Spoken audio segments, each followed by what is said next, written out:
आषाढी एकादशी जवळ येत आहे। त्या निमित्तानं आमच्या सोलापूर शहरामध्ये संत शेगाव महाराजांचं पालखी 30 जूनला या ठिकाणी सोलापुरात येणार आहे। सकाळी 9 वाजता आमच्या तुळजापूर नाक्यापासून ते रूपाभवानी चौकमध्ये आमचे माननीय आयुक्त मुंबासी साहेब व सर्व अतिरिक्त आयुक्त पोलीस आयुक्त आमचे एम राजकुमार साहेब या ठिकाणी महापूजा केला जातो। पण ज्या ठिकाणी महापूजा केला जाणार आहे त्या ठिकाणी रस्त्यावर खड्डे पडलेले आहेत। त्या मध्यभागी असलेलं डिवायडर आहे, त्या डिवायडरमध्ये घाणीचं साम्राज्य आहे। बाजूलाच माझ्या मागं डम्पिंग स्टेशन आहे। डम्पिंग स्टेशनचं कचरा हा सर्व रस्त्यावर आणि आमच्या वारकरी आणि टाळकरी व भक्तगणावर पडण्याची शक्यता नाकारता येत नाही।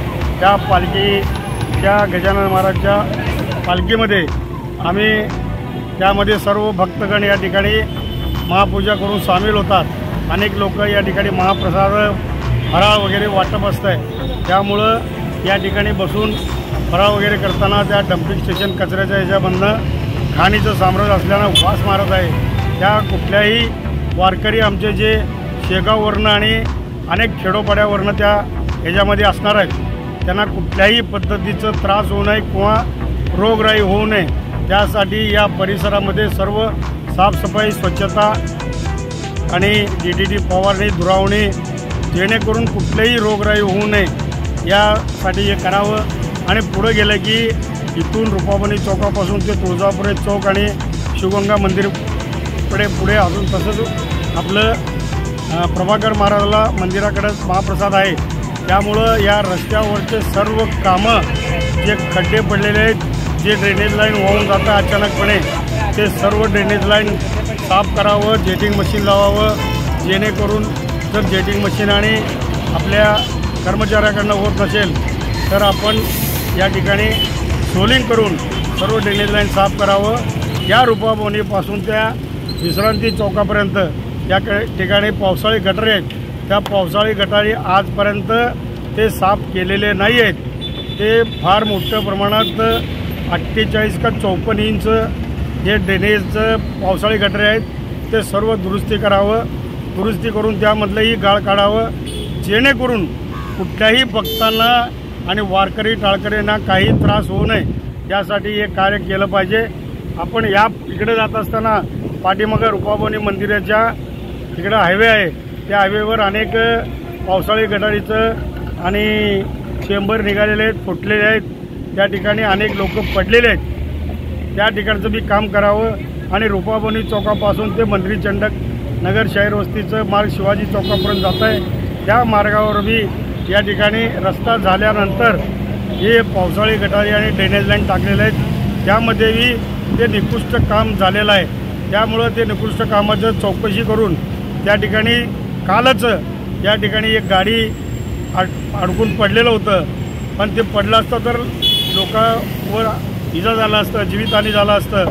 ते काही करत नाहीत आणि जे काही इथं कचरा गाड्या वगैरे येत असतात, आता मी वरलं बघितलो की कचरा गाडी आली पण त्यामधनं कचरा रस्त्यावर पडायला आहे, त्याच्या कुठल्याही प्रकारचं जाळी वगैरे त्यावर टाकले गेलं नाही।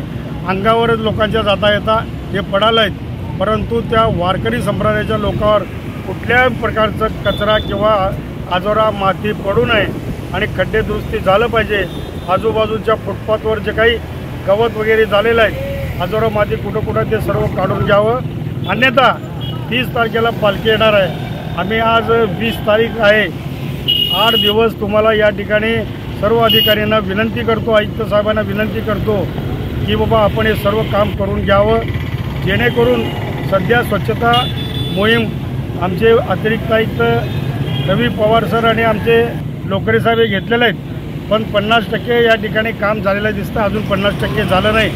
ज्या ठिकाणी साफसफाई स्वच्छता आमचे अतिरिक्त आयुक्त आणि लोकरे साहेब उपायुक्त घेतात, परंतु पुन्हा नागरिकांनी किंवा लोकांनी जे कचरा टाकतात त्यांच्यावर SI CSI ना दंड करत नाही किंवा कारवाई करत नाही, तोपर्यंत हे घाणीचं साम्राज्य असंच राहणार आहे। घंटागाडी या ठिकाणचं जे काय कचरा डम्पिंग आहे ते 2 दिवस या ठिकाणी बंद करून सर्व व्यवस्थित स्वच्छ केलं पाहिजे। जर हे काम 8 दिवसात नाही झालं तर 28 तारखेला आम्ही या रुपाबनी चौकाच्या अलीकडं पलीकडं कुठं तर आम्ही रस्ता रोको करणार आहे. ते करण्यात येऊ नये म्हणून आयुक्त साहेबांना विनंती आहे, पोलीस आयुक्त साहेबांना बी विनंती आहे, जिल्हाधिकारी साहेबांना पण विनंती आहे, आपण या भागाकडे लक्ष देऊन पालखी मिरवणुकीचा मार्ग 2 दिवस सोलापुरात असताना या सर्व मार्गावर व्यवस्थित काम झालं पाहिजे एवढंच कळकळीची विनंती करतो. जर झालं नाही तर आम्ही या ठिकाणी रस्ता रोको करणार आहे.